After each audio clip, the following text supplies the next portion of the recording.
നമസ്കാരം. സംസ്ഥാനത്ത് അമീബിക് മസ്തിഷ്ക ജ്വരം കൂടുതൽ പേരിലേക്ക് ബാധിക്കുന്നതായി സൂചന. തലസ്ഥാനത്ത് രോഗം സ്ഥിരീകരിച്ച 5 പേരാണ് ചികിത്സയിൽ കഴിയുന്നത്. ലക്ഷണങ്ങളുമായി എത്തിയ 2 പേരെ കൂടി നിരീക്ഷണത്തിലാക്കി. ഇവരുടെ സ്രവം പരിശോധനയ്ക്ക് അയച്ചതിൻ്റെ ഫലം ഇന്ന് വരും. നെയ്യാറ്റിൻകര നെല്ലിമൂട്ടിൽ 39 പേർ നിരീക്ഷണത്തിലാണ് എന്നാണ് ആരോഗ്യവകുപ്പ് നൽകുന്ന വിവരം. നെല്ലിമൂട് സ്വദേശികളായ അഖിൽ, സജീവ് എന്നിവരെയാണ് കഴിഞ്ഞ ദിവസം മെഡിക്കൽ കോളേജ് ആശുപത്രിയിൽ പ്രവേശിപ്പിച്ചത്. നേരത്തെ ചികിത്സയിലുള്ള യുവാക്കൾക്കൊപ്പം മരുതങ്കോട് കുളത്തിൽ കുളിച്ചവരാണ് ഇവരും. ആശുപത്രിയിലുള്ളവരുടെ എണ്ണം 7 ആയതോടെ പ്രത്യേക ICU സജ്ജമാക്കി.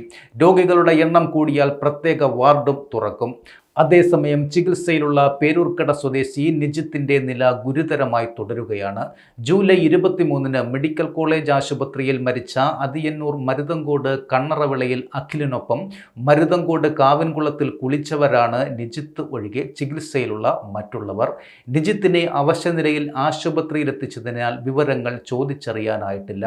കടുത്ത പനിയും തലവേദനയുമായി ചികിത്സ തേടിയ അതിയന്നൂർ മരുതങ്കോട് കണ്ണറവിള അനുലാൽ ഭവനിൽ അഖിൽ കഴിഞ്ഞ മാസം 23-നാണ് മരിച്ചത്. പിന്നാലെയാണ് ഒപ്പം കുളിച്ചവരും ലക്ഷണങ്ങളോടെ മെഡിക്കൽ കോളേജിൽ ചികിത്സ തേടിയത്. അതേസമയം കുളത്തിലെ വെള്ളം പരിശോധിച്ചതിൽ വൈറസിന്റെ സാന്നിധ്യം കണ്ടെത്താനായിട്ടില്ല എന്നും രോഗബാധിതരെല്ലാം പൊതുവായി മുങ്ങിക്കുളിച്ച സ്ഥലമായതിനാൽ വൈറസിന്റെ ഉറവിടം കാവിൻകുളമാണെന്ന് ഉറപ്പിക്കുകയാണ് ആരോഗ്യവകുപ്പ്. വെള്ളത്തിന്റെ അടിത്തട്ടിലെ കൂടുതൽ സാമ്പിളുകൾ ശേഖരിച്ച് വിശദമായ പരിശോധന നടത്തും.